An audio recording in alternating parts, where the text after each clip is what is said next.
지금 이 뉴스입니다. 첫 번째 키워드는 사커킥입니다.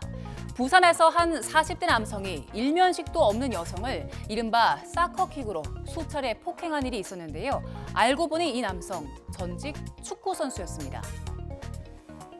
가해 남성이 긴급 체포에 나선 경찰을 피해 도망가는 모습인데요. 이 남성, 길 가던 20대 여성을 인적 드문 골목길로 끌고 가서 흉기로 협박해 물건을 훔치려 했고요.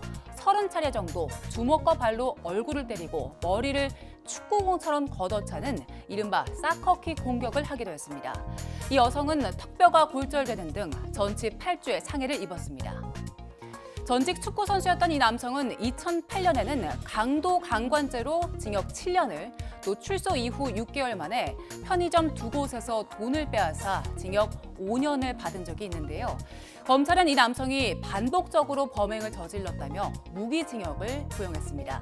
재판부는 축구 선수 출신으로 발로 걷어차는 행위가 어떤 결과로 이어질지 알고도 여러 차례 가해 행위를 했다면서 범행의 잔혹성을 인정했지만 25년을 선고해 감형했습니다. 두 번째 키워드는 머리카락 나왔다입니다. 최근 자영업자 커뮤니티에 음식에 이물질이 들어갔다며 환불 요청한 것을 둘러싸고 논란이 끊이지 않는데요. 음식에 머리카락이 나왔다며 들어온 환불 요청에 한 업주가 자신의 머리카락을 공개했습니다. 지난 18일 한 자영업자가 온라인 커뮤니티에 올린 자신의 사진입니다. 2cm 정도 길이의 머리카락이 나와서 환불을 요청한다는 연락이 왔지만 자신의 머리는 3mm라고 거절했다며 자신의 사진을 첨부한 건데요. 이 사장님은 3년 전쯤에도 이런 일을 당해서 3mm의 짧은 길이를 유지하고 있다고 설명했습니다. 그리고 지난 10일에는 음식에서 머리카락이 나왔다는 항의에 환불을 해줬더니 고객이 다 먹은 그릇에 이렇게 쓰레기를 담아서 보냈다는 사연이 올라와 공분을 사기도 했는데요. 모자를 쓰고 조리해서 머리카락이 나올 가능성은 작지만 그냥 환불해 드린다고 하고 회수를 했는데 돌아온 용기에는 음식이 거의 남아있지 않았고 다 쓴 휴지와 즉석밥 등 생활 쓰레기가 담겨 있었다고 합니다. 업주는 아무리 세상이 박하다지만 상식 수준을 넘은 게 아니냐며 하소연했습니다.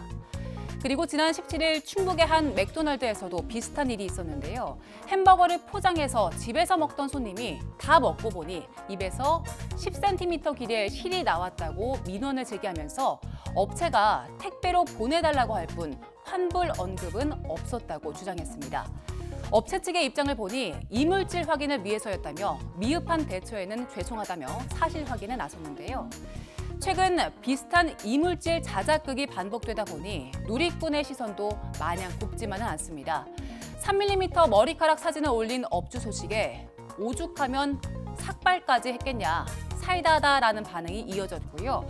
옷에 붙어있던 게 떨어졌을 수 있다는 반대 입장도 있었습니다. 마지막 키워드 볼까요?